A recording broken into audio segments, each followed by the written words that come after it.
ನರೇಂದ್ರ ಮೋದಿ ಅವರು ಮೂರನೇ ಬಾರಿ ಪ್ರಧಾನಮಂತ್ರಿ ಆಗೋದಕ್ಕೆ ದೇಶದ ಹಲವು ಕಡೆ ಮತಕಳ್ಳತನ ಮಾಡಿದ್ದಾರೆ ಅನ್ನುವಂಥ ಒಂದು ಗಂಭೀರ ಆರೋಪವನ್ನು ವಿಪಕ್ಷ ನಾಯಕ ರಾಹುಲ್ ಗಾಂಧಿ ಅವರು ಮಾಡಿದರೆ ಅದನ್ನು ಸಿದ್ದರಾಮಯ್ಯ ಮತ್ತು ಡಿ ಕೆ ಶಿವಕುಮಾರ್ ಅವರು ಅನುಮೋದನೆ ಮಾಡುವಂಥ ಒಂದು ರೀತಿಯಲ್ಲಿ ಇವತ್ತು ಬೆಂಗಳೂರಲ್ಲಿ ದೊಡ್ಡ ಮಟ್ಟದ ಒಂದು ಪ್ರತಿಭಟನೆಯನ್ನು ಮಾಡಿದ್ದಾರೆ. ಅದರಲ್ಲೂ ಬೆಂಗಳೂರನ್ನೇ ಯಾಕೆ ಆಯ್ಕೆ ಮಾಡಿಕೊಂಡ್ರು? ಬೆಂಗಳೂರು ಇವತ್ತು ಪ್ರತಿಭಟನೆ ಮಾಡಿದಂಥ ಒಂದು ಸ್ಥಳ ಬೆಂಗಳೂರು ಕೇಂದ್ರ ಲೋಕಸಭಾ ಕ್ಷೇತ್ರ ವ್ಯಾಪ್ತಿಯಲ್ಲಿ ಬರುವಂಥ ಒಂದು ಸ್ಥಳ. ಜೊತೆಗೆ ಮಹದೇವಪುರದ ಕಡೆ ಬೆಟ್ಟು ತೋರಿಸಿದರೆ ಮಾಜಿ ಸಚಿವರಾದಂತಹ ಅರವಿಂದ್ ಲಿಂಬಾವಳಿ ಅವರನ್ನು ಕೂಡ ಈ ಪ್ರಕರಣದಲ್ಲಿ ಎಳೆದು ತರುವಂಥ ಒಂದು ಕೆಲಸವನ್ನು ಮಾಡಿದ್ದಾರೆ. ಸ್ವತಃ ಮಾಜಿ ಸಚಿವರಾದಂತಹ ಅರವಿಂದ್ ಲಿಂಬಾವಳಿ ಅವರು ನನ್ನ ಜೊತೆ ಇದ್ದಾರೆ. ಸರ್, ಈ ಪ್ರಕರಣದಲ್ಲಿ ನಿಮ್ಮ ಕ್ಷೇತ್ರದಲ್ಲಿ ಡಬಲ್ ವೋಟಿಂಗ್ ಆಗಿದೆ, ಒಂದೇ ಮನೆಯಲ್ಲಿ 80-100 ಜನ ಈ ರೀತಿಯಾಗಿರುವಂತಹ ನಿದರ್ಶನಗಳಿದ್ದಾವೆ ಅನ್ನುವಂತಹ ಒಂದು ಗಂಭೀರ ಆರೋಪವನ್ನು ರಾಹುಲ್ ಗಾಂಧಿ ಅವರು ಮಾಡಿದ್ದಾರೆ. ಅವರ ಆರೋಪಕ್ಕೆ ನಿಮ್ಮ ಆರೋಪ ಏನು, ಇಲ್ಲ ಅಂತ ಹೇಳಿದ್ರೆ ನಿಮ್ಮ ರಿಯಾಕ್ಷನ್ ಏನು? ನಂದು ಗಂಭೀರ ಆರೋಪ ಅವ್ರ ಮೇಲೆ. ಯಾಕಂದರೆ ಅವ್ರ ಕ್ಷೇತ್ರಗಳು ಹಿಂಗೆ ಇರೋದು. 5 ಕಡೆ 5 ರೀತಿಯ ಆರೋಪಗಳನ್ನು ಅವ್ರು ಮಾಡಿದಾರಲ್ವಾ. ಡೂಪ್ಲಿಕೇಟ್ ವೋಟರ್ಸ್ ಲಿಸ್ಟ್ ಅಂತ ಹೇಳಿದ್ದಾರೆ, ಫೇಕ್ ಅಡ್ರೆಸ್ ಅಂತ ಹೇಳಿದ್ದಾರೆ, ಇನ್ವ್ಯಾಲಿಡ್ ಅಡ್ರೆಸ್ ಅಂತ ಹೇಳಿದ್ದಾರೆ, ಬಲ್ಕ್ ವೋಟರ್ಸ್ ಅಂತ ಹೇಳಿದ್ದಾರೆ, ಇನ್ವ್ಯಾಲಿಡ್ ಫೋಟೋಸ್ ಅಂತ ಹೇಳಿದ್ದಾರೆ, ಮಿಸ್ಯೂಸ್ ಆಫ್ ಫಾರ್ಮ್ ನಂಬರ್ 6 ಅಂತ ಹೇಳಿದ್ದಾರೆ. ಎಲ್ಲ ಸುಳ್ಳೇ ಇದು. ಇವರು ಆರೋಪ ಮಾಡಿ ನಿನ್ನೆ ಪ್ರೆಸ್ ಕಾನ್ಫರೆನ್ಸ್ ಮಾಡಿದ ಮೇಲೆ ನಾನು ರಿಯಾಲಿಟಿ ಚೆಕ್ ಮಾಡಿದ್ದೀನಿ. ಡೂಪ್ಲಿಕೇಟ್ ವೋಟರ್ಸ್ ಅಂತ 11,965 ಜನನ ಅಂತ ಹೇಳ್ತಾರೆ ಅವರು. ದಯವಿಟ್ಟು ಅದನ್ನು ಪಬ್ಲಿಕ್ ಡೊಮೈನ್ಗೆ ಹಾಕಬೇಕು ಅವರು. ಎಕ್ಸಾಂಪಲ್ ಏನು, 3 ಎಕ್ಸಾಂಪಲ್ ಕೊಟ್ಟಿದ್ದಾರೆ. ಗುರುಕಿರತ್ ಸಿಂಗ್ ಅಂತ ಹೇಳಿ 4 ಕಡೆ ವೋಟರ್ ಲಿಸ್ಟ್ನಲ್ಲಿ ಇದ್ದಾನೆ ಅವನು. ಹೌದು, ಇದ್ದಾನೆ. ಇವನು ವೋಟರ್ ಲಿಸ್ಟ್ ಎನ್ರೋಲ್ ಮಾಡೋಕ್ಕೆ ಹೋಗಿದ್ದಾನೆ. ಎರರ್ ರಿಜೆಕ್ಟೆಡ್ ಅಂತ ಬಂದಿದೆ 4 ಬಾರಿ. 4 ಬೂತಲ್ಲಿ ಟ್ರೈ ಮಾಡಿದ್ದಾನೆ. 4 ಕಡೆ ರಿಜೆಕ್ಟ್ ಅಂತ ಬಂದಿದೆ. ಎಲ್ಲ ಅಕ್ಕಪಕ್ಕದ ಬೂತ್, ಆ ಬೂತ್ ಇರ್ಬೋದು, ಈ ಬೂತ್ ಇರ್ಬೋದು ಅಂತ ಮಾಡಿದರು. 4 ಕಡೆ ಬಂದ ಮೇಲೆ ಫಾರ್ಮ್ ನಂಬರ್ 7 ಹಾಕಿ ಅಪ್ಲೋಡ್ ಮಾಡಿದ್ದಾನೆ. 3 ಕಡೆಗೆ ಡಿಲೀಟ್ ಆಗಬೇಕು ಅಂತ. ವೋಟ್ ಒಂದೇ ಕಡೆಗೆ ಹಾಕಿದ್ದಾನೆ. ಆಮೇಲೆ ಸಿಂಗ್ ಮಹದೇವಪುರದವನ ಇಲ್ಲ ಬೇರೆ ಕಡೆಯಿಂದ ಬಂದಿರೋರು? ಬೇರೆ ಕಡೆಯಿಂದ ಬಂದಿರೋನು. ಆಮೇಲೆ ಇನ್ನೊಂದು ಬೇರೆ ಕಡೆಯಿಂದ ಬಂದಿರೋದು ಅಲ್ಲಿ ಕೆಲಸಕ್ಕೆ ಬಂದಿರೋದು. ನಮ್ಮ ಕ್ಷೇತ್ರದಲ್ಲಿ ನಾನು ಹೇಳಿದ್ನಲ್ಲ ಆವಾಗ ಪ್ರೆಸ್ ಕಾನ್ಫರೆನ್ಸಲ್ಲಿ, 8ರಲ್ಲಿ 2,75,328 ಜನ ವೋಟರ್ಸ್ ಇದ್ದರು. ವೋಟ್ ಮಾಡಿರೋ 1,46,404 ಜನ. ಈಗ 2024ರಲ್ಲಿ 6,59,733 ಜನ ವೋಟರ್ಸ್ ಅಂತ ಎನ್ರೋಲ್ ಆಗಿದೆ. 3,51,531 ಜನ ವೋಟ್ ಮಾಡಿದ್ದಾರೆ. ಅಂದರೆ rapidly growing area. Why? Because migrants. ನಿಮ್ಮ ಸಾಫ್ಟ್ವೇರ್ ಕಂಪ್ನಿಗಳು ಜಾಸ್ತಿ ಅಲ್ಲಿರೋದ್ರಿಂದ ಬೇರೆ ಕಡೆಯಿಂದ ಬರ್ತಾರೆ. ಹಂಗೆ ಬಂದಿರೋರು ಇವರು. ಇವನು 3 ಕಡೆಗೆ ಡಿಲೀಟ್ ಮಾಡಿಸಿದ್ದಾನೆ, ಅಪ್ಲಿಕೇಶನ್ ಹಾಕಿದ್ದಾನೆ. ಇನ್ನೊಬ್ಬ ಶ್ರೀವಾತ್ಸವ್ ಲಕ್ನೋದವನು MBA ಮಾಡಿದ್ದಾನೆ. MBA ಮಾಡುವಾಗ ಅಲ್ಲಿ ಎಲಿಜಿಬಲ್ ಆಗಿದ್ದ ಲಕ್ನೋದಲ್ಲಿ ಎನ್ರೋಲ್ ಮಾಡಿದ್ದಾನೆ.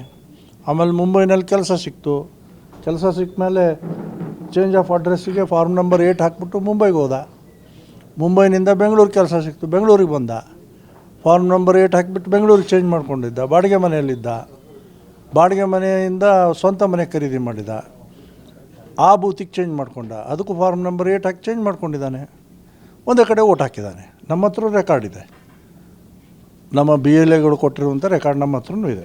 ಹಾಗೆ ವಿಶಾಲ್ ಸಿಂಗ್ ಅನ್ನೋನು, ಅವನು ವಾರಣಾಸಿಯವನು. ಬೆಂಗಳೂರಲ್ಲಿ ಕೆಲಸ ಸಿಕ್ಕಿದೆ. ಮಾರತಳ್ಳಿಯಲ್ಲಿ ಬಾಡಿಗೆ ಮನೆಯಲ್ಲಿದ್ದ. ಅಲ್ಲಿ ಓಟ್ ಹಾಕಿದ. ವಾರಣಾಸಿನ ಚೇಂಜ್ ಮಾಡ್ಕೊಂಡು ಇಲ್ಲಿ ಬಂದ. ಅದೇ ಎಪಿಕ್ ನಂಬರ್ ಇದ್ದಾವೆ ಇವರಿಬ್ಬರದು. ಇಲ್ಲಿ ಓಟ್ ಹಾಕಿದ ಒಂದು ಎಲೆಕ್ಷನಲ್ಲಿ. ಆಮೇಲೆ ಮನೆ ಖರೀದಿ ಮಾಡಿದ. ದೊಡ್ಡಕನಹಳ್ಳಿಗೆ ಹೋದ. ಸನ್ ಸಿಟಿ ಗ್ಲೋರಿಯಾ ಅನ್ನೋವಂಥ ಅಪಾರ್ಟ್ಮೆಂಟಲ್ಲಿ ಮನೆ ತೊಗೊಂಡ. ಅಲ್ಲಿ ಓಟ್ ಹಾಕಿದ್ದಾನೆ. ತಪ್ಪೇನಿದೆ? ನೀವು 3 ಎಕ್ಸಾಂಪಲ್ ಕೊಟ್ಟಿದ್ದೀರಿ. ಹಂಗಂಥೇಳಿ ಏನು ಹೇಳ್ತೀರಿ? 11,965 ಜನ ವೋಟರ್ಸು ಡೂಪ್ಲಿಕೇಟ್ ವೋಟರ್ಸು. ಆಮೇಲೆ ಇನ್ನೊಂದು ಏನು ಆರೋಪ ನಿಮ್ಮದು?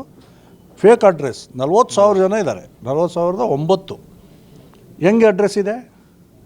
ಒಂದು ಎಕ್ಸಾಂಪಲ್ ಇದರಲ್ಲಿ ನೀವು ಹಾಕಿದ್ದೀರಾ. ಯಾವುದು? ಬೋಗನಹಳ್ಳಿದು 19 ಜನರದು. ನಾನು ನಮ್ಮ ಮುಖಂಡರು ನಿನ್ನೆ ಹೋಗಿದ್ರಲ್ಲಿ ಚೆಕ್ ಮಾಡಿದರು.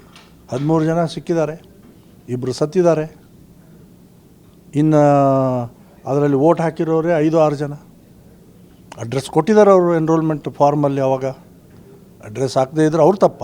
ವೋಟ್ ಹಾಕೋಕೆ ಅವ್ರ ID ಬಂದಿದೆ, ವೋಟು ಹಾಕಿದ್ದಾರೆ ಕೆಲವರು. ಇದು ಅದಕ್ಕೆ ನೀವೇನು ಹೇಳ್ತೀರಿ? 0-0 ಇದೆ. ವರ್ಣದಲ್ಲಿ 0-0 ಇದೆಯಲ್ಲ ಸ್ವಾಮಿ, ಮುಖ್ಯಮಂತ್ರಿಗಳ ಕ್ಷೇತ್ರ. ಆಮೇಲೆ ಸಂಡೂರು ನಿಮ್ಮ ಎಂ ಪಿ ಗೆದ್ದಿರೋ ಕ್ಷೇತ್ರ, ವರ್ಣ ನಿಮ್ಮ ಎಂ ಪಿ ಗೆದ್ದಿರೋ ಕ್ಷೇತ್ರ, ಮಾನ್ವಿ, ಮಸ್ಕಿ, ಅಂದರೆ ಇಲ್ಲಿಯೂ ಓಟ್ ಚೋರಿ, ನೀವು ಗೆದ್ದಿರೋದೇ ತಪ್ಪು ಅಂತ ನಾನು ಆರೋಪ ಮಾಡಲ್ಲ. ನಿಮ್ಮ ಥರ ಚೈಲ್ಡಿಶ್ ಆಗಿ ನಾನು ಮಾಡಲ್ಲ. ವೋಟಿಂಗ್ ಲಿಸ್ಟ್ನಲ್ಲಿ ಏನೋ ಮಿಸ್ಟೇಕ್ ಇರ್ಬೋದು, ಅದನ್ನು ಸರಿಪಡಿಸಿ ಡಿಮ್ಯಾಂಡ್ ಮಾಡಿ ನೀವು. ಹಂಗಂತೇಳಿ ಬಿ ಜೆ ಪಿಯವರು ಎಲೆಕ್ಷನ್ ಕಮಿಷನ್ನು ಸೇರ್ಕೊಂಡ್ಬಿಟ್ಟು ಇದು ಮಾಡ್ತಾಯಿದ್ದಾರೆ ಅಂತ ಆರೋಪ ಮಾಡ್ತೀನಿ. ನಾಚಿಕಾಗಲ್ಲ ನಿಮಗೆ? ಇನ್ನೊಂದು ಏನು ಹೇಳಿದ್ರಿ? Bulk voters. ಒಂದು ಮನೆಯಲ್ಲಿ 100ಕ್ಕೂ ಹೆಚ್ಚು ಜನ ಮತದಾರರಿದ್ದಾರೆ.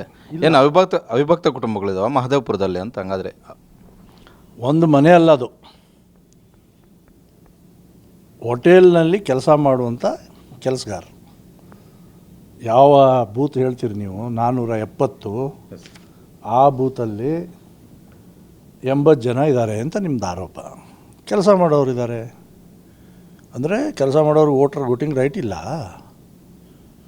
ಹಾಕಿದ್ದಾರೆ. ಒಂದು ಅಡ್ರೆಸ್ ಹಾಕ್ಬಿಟ್ಟು ವೋಟರ್ ಎನ್ರೋಲ್ ಮಾಡಿದ್ದಾರೆ. ಅದರಲ್ಲಿ ವೋಟ್ ಮಾಡಿರೋರು ಎಷ್ಟು? 6 ಜನ. 80ರಲ್ಲಿ 6 ಜನ. 6 ಜನ ಆ ಟೈಮಲ್ಲಿ ಇದ್ದವರು, ಕೆಲಸ ಬಿಟ್ಟು ಹೋಗಿರ್ಬೋದು ಕೆಲವರು. 6 ಜನ ವೋಟ್ ಮಾಡಿದ್ದಾರೆ. ಇನ್ನೊಂದು ಎಲ್ಲಿದೆ ಹೇಳಿದಿರಿ ನೀವು? ಮಾರತಳ್ಳಿದು ಬೂತ್ ನಂಬರ್ 366. ಅಲ್ಲಿ ಕನ್ಸ್ಟ್ರಕ್ಷನ್ ಶೆಡ್ ಇತ್ತು, ಅಲ್ಲಿರೋರನ್ನ ಎನ್ರೋಲ್ ಮಾಡಿದ್ರಿ ನೀವು.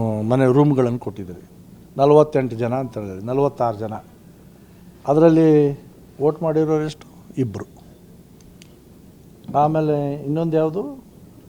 ಬ್ರೇವರಿ 243 ಬೂತ್ ನಂಬರ್, ಕಮರ್ಷಿಯಲ್ ಎಸ್ಟಾಬ್ಲಿಷ್ಮೆಂಟ್ನಲ್ಲಿ ಸೇರಿಸ್ಬಿಟ್ಟಿದ್ದಾರೆ. ಆ ಬ್ರೇವರಿ ಹಿಂದೆ ಡಾರ್ಮೆಟ್ರಿ ಇದೆ, ಆ ಬ್ರೇವರಿನಲ್ಲಿ ಕೆಲಸ ಮಾಡೋರು ಕೆಲಸಗಾರರು ಸೇರಿಸಿದ್ದಾರೆ. 68 ಜನ ಅಂತ ಹೇಳಿದ್ದೀರಿ. ವೋಟ್ ಮಾಡಿರೋರು ಎಷ್ಟು? 2. ನಮ್ಮ ಹತ್ರ ಬಿ ಎಲ್ ಎಗಳು ವೋಟಿಂಗ್ ದಿವಸ ಮಾರ್ಕ್ ಮಾಡ್ಕೋತಾರೆ, ಅದರೆಲ್ಲ ಡಾಕ್ಯುಮೆಂಟ್ ನನ್ನ ಹತ್ರ ಇದೆ. ಸೊ ಇದನ್ನು ನೀವೇನು ಹೇಳ್ತೀರಿ? Bulk voters. B T M ಲೇಔಟ್ನಲ್ಲಿ ಹೌಸ್ ನಂಬರ್ 1 100ಕ್ಕಿಂತ ಜಾಸ್ತಿ ಇದ್ದಾರಲ್ಲಪ್ಪ. ರಾಮಲಿಂಗಾರೆಡ್ಡಿ ಅವ್ರ ಕ್ಷೇತ್ರದಲ್ಲೂ. ಆಮೇಲೆ 141/2. ನಾನು ರಾಮಲಿಂಗಾರೆಡ್ಡಿ ಅವ್ರ ಮೇಲೆ ಆರೋಪ ಮಾಡಲ್ಲ, ನಾನು ಅದನ್ನೇ ಹೇಳ್ತಾ ಇದ್ದೀನಿ. Something mistake is there. ಬೆಂಗಳೂರಿನ ಸುತ್ತು ಬಲ್ಕ್ ವೋಟರ್ಸು ಯಾಕೆ ಸೇರ್ಕೋತಾರೆ? ಕೆಲಸಗಾರರು ಬಂದಿದ್ದಾರಪ್ಪ, ದೊಡ್ಡ ದೊಡ್ಡ ಬಿಸ್ನೆಸ್ ಎಸ್ಟಾಬ್ಲಿಷ್ಮೆಂಟ್ ಇರುತ್ತೆ, ಅವ್ರಿಗೆ ಅಕಾಮಡೇಷನ್ ಕೊಟ್ಟಿರ್ತಾರೆ, ವೋಟರ್ ಲಿಸ್ಟ್ನಲ್ಲಿ ಸೇರ್ತಾರೆ ಅವ್ರನ್ನ.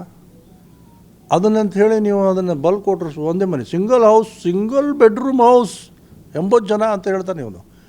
ಪ್ರಾಕ್ಟಿಕಲ್ ನಾಲೆಜ್ ಇರಬೇಕು, ಸ್ವಲ್ಪ ಫೀಲ್ಡಲ್ಲಿ ಕೆಲಸ ಮಾಡಿರಬೇಕು. Pity to say this about Rahul Gandhi. ಹಾಗಾದರೆ ರಾಹುಲ್ ಗಾಂಧಿ ಅವರು ಇವತ್ತು ಮತ್ತು ನಿನ್ನೆ ಮಾಡಿರುವಂತಹ ಆರೋಪದಲ್ಲಿ ಎಳ್ಳಷ್ಟು ನಿಜ ಇಲ್ವೇನು ಸರ್? ಏನೂ ಇಲ್ಲ, ಗಂಧನೂ ಇಲ್ಲ, ಗಾಳಿನೂ ಇಲ್ಲ ಅದರಲ್ಲಿ. ನಾನು ಹೇಳ್ತಾ ಇದ್ದೀನಲ್ಲ, ಎಲ್ಲ ವರ್ಣ, ಶಿವಾಜಿನಗರ, ಚಾಮರಾಜಪೇಟೆ ಡೂಪ್ಲಿಕೇಟ್ ವೋಟರ್ಸ್, ವರ್ಣ 00 address, Manvi, Maski, Sandur 00 address, B T M layout, bulk voters ಇದೆಯಲ್ಲ ಇಲ್ಲೂ. ಯಾರು ಇದಕ್ಕೆಲ್ಲ ಕಾರಣ ಯಾರು ಅಂತ? ಈಗ ಯಾರು? 3 ಪಕ್ಷದವರ ಇಲ್ಲ ಯಾರು ಚುನಾವಣಾ ಆಯೋಗವ ಅಂತ? ಇದಕ್ಕೆಲ್ಲ ಆರೋಪ ಮಾಡಿದ ರಾಹುಲ್ ಗಾಂಧಿ ಅವರು ಹೇಳ್ಬೇಕು ಯಾರಂತ. ಈಗ ಅರವಿಂದ್ ಲಿಂಬಾವಳಿ ಕಾಂಗ್ರೆಸ್ಸಿಂದು ಹೇಳ್ಬೇಕು ಅವರು, ನಮ್ದು ಅಷ್ಟೇ ಅಲ್ಲ. ಈಗ ನಾನು ಇಷ್ಟೆಲ್ಲ ಹೇಳಿದ್ದೀನಲ್ಲ, ಅದ್ರ ಬಗ್ಗೆನೂ ಹೇಳ್ಬೇಕು ಅವರು. ಇವರೆಲ್ಲ ಸುಳ್ಳುಗಾರರು, ಇವರೆಲ್ಲ ಅಂತಾರೆ ಹೇಳಬೇಕು. ಇಲ್ಲೆಲ್ಲ ಇವರು ಕಳ್ಳರು ಅಂತ ಹೇಳಬೇಕು ಅವ್ರ ಲೀಡರ್ಸ್ನವರು. ಸರ್, ಹಾಗಾದರೆ ಸಿದ್ದರಾಮಯ್ಯ ಮತ್ತು ಡಿ ಕೆ ಶಿವಕುಮಾರ್ ಅವರು BJP ಅವರು ಮತಗಳ್ಳತನ ಮಾಡಿದ್ದಾರೆ ಅಂತ ಹೇಳಿದ್ದಾರೆ ಸರ್. ಹಂಗಾದ್ರೆ ಅವ್ರಿಗೂ ಈ ಸವಾಲು ಆಗ್ತೀರಾ? ಈ ಹೇಳಿಕೆಯನ್ನು ಕೊಡ್ತೀರಾ? ರಾಹುಲ್ ಗಾಂಧಿ ಚೈಲ್ಡಿಶ್ ತನಕ ನಾನು ಅವ್ರನ್ಯಾಕೆ ಬೈಲಿ? ಅವ್ನು childish, immature to the core. ಏನು ಸರ್, ಭಾರತದ ಒಬ್ಬ ವಿಪಕ್ಷ ನಾಯಕನನ್ನ, ಲೋಕಸಭೆಯಲ್ಲಿ ವಿಪಕ್ಷ ನಾಯಕನನ್ನ ಇಮ್ಮೆಚ್ಯೂರ್ಡ್ ಅಂತ ಹೇಳ್ತಿರಲ್ಲ ಸರ್? ಯಾಕಂದರೆ ದಾಖಲೆ 6 ತಿಂಗಳು ನಾವು ಸರ್ಕಸ್ ಮಾಡಿ 6 ತಿಂಗಳು ದಾಖಲೆ ಸಂಗ್ರಹ 6 ಗಂಟೆಯಲ್ಲಿ ನಾನು ದಾಖಲೆ ಕೊಟ್ಟಿದ್ದೀನಲ್ಲ ಅಣ್ಣ, ಇದು ಏನು ಹೇಳ್ತೀಯ? ಅಲ್ಲ, ಅದೇ ಭಾಳಷ್ಟು ಈಗ ಸಂಶಯಗಳನ್ನು ಹುಟ್ಟುಹಾಕ್ತಿದೆ. ರಾಹುಲ್ ಗಾಂಧಿ ಅವರು ಹೇಳ್ತಿದ್ದಾರೆ, ಆಯೋಗ ನಾನು 6 ತಿಂಗಳಿಂದ ಸರ್ಕಸ್ ಮಾಡಿದ್ರು ನನಗೆ ದಾಖಲೆ ಕೊಡ್ತಿಲ್ಲ ಅಂತ. ನಿಮಗೆ 6 ಗಂಟೆಯಲ್ಲಿ ಎಲ್ಲ ದಾಖಲೆನೂ ಕೂಡ ವೆಬ್ಸೈಟ್ನಲ್ಲೇ ಸಿಗತ್ತೆ. ಮತ್ತು ಗ್ರೌಂಡಲ್ಲಿ ನಾನು ಕೆಲಸ ಮಾಡ್ತೀನಿ, ರಿಯಾಲಿಟಿ ಚೆಕ್ ಮಾಡಿದ್ದೀನಿ ನಾನು, ಅದಕ್ಕೆ ಸಿಕ್ಕಿರೋದೆಲ್ಲ. ಅವ್ರಿಗೆ ಚೆಕ್ ಮಾಡಲಿ ಹಂಗೆ. ಈಗ ಅರವಿಂದ್ ಲಿಂಬಾವಳಿ ಅವರು BJP ಕಚೇರಿಯಲ್ಲಿ ಮಾಹಿತಿ ಕೊಟ್ಟರೆ, ಮುಂದೆ ಅರವಿಂದ್ ಲಿಂಬಾವಳಿ ಅವರು ಮುಂದಿನ ನಡೆ ಏನು ಅಂತ ದೆಹಲಿಯಲ್ಲಿ ಏನಾದರೂ ಪವರ್ ಪಾಯಿಂಟ್ ಪ್ರೆಸೆಂಟೇಷನ್ ಮಾಡ್ತಾರೆ? ಏನು ಹೇಳ್ತಾರೋ ಹಂಗೆ. ಇದಿಷ್ಟು ಮಾಜಿ ಸಚಿವರಾದಂತಹ ಅರವಿಂದ್ ಲಿಂಬಾವಳಿ ಅವರ ಒಂದು ಮಾತು. ಮಹದೇವಪುರ ಅಷ್ಟೇ ಅಲ್ಲ, ಬೇರೆ ಯಾವುದೇ ಕ್ಷೇತ್ರದಲ್ಲೂ ಕೂಡ ಮತಗಳ್ಳತನ ಆಗಿಲ್ಲ. ಒಂದಷ್ಟು ಇನ್ವ್ಯಾಲಿಡ್ ಓಟುಗಳು ಸೇರಿರ್ಬೋದು. ಅದು ಕೇವಲ ಮಹದೇವಪುರ ಅಷ್ಟೇ ಅಲ್ಲ, ವರ್ಣ ಸೇರಿದಂತೆ ಎಲ್ಲ ಕ್ಷೇತ್ರಗಳಲ್ಲೂ ಕೂಡ ಇದ್ದಾವೆ. ಅದನ್ನು ಕೂಡ ರಾಹುಲ್ ಗಾಂಧಿ ಅವರು ಗಮನ ಹರಿಸಲಿ. ಆದರೆ ರಾಹುಲ್ ಗಾಂಧಿ ಅವರು ಮಾಡದಂತೆ BJPಯವರು ಮತಗಳತನ ಮಾಡಿಲ್ಲ ಅನ್ನುವಂಥ ಒಂದು ಮಾತನ್ನು ಹೇಳ್ತಾ ಇದ್ದಾರೆ.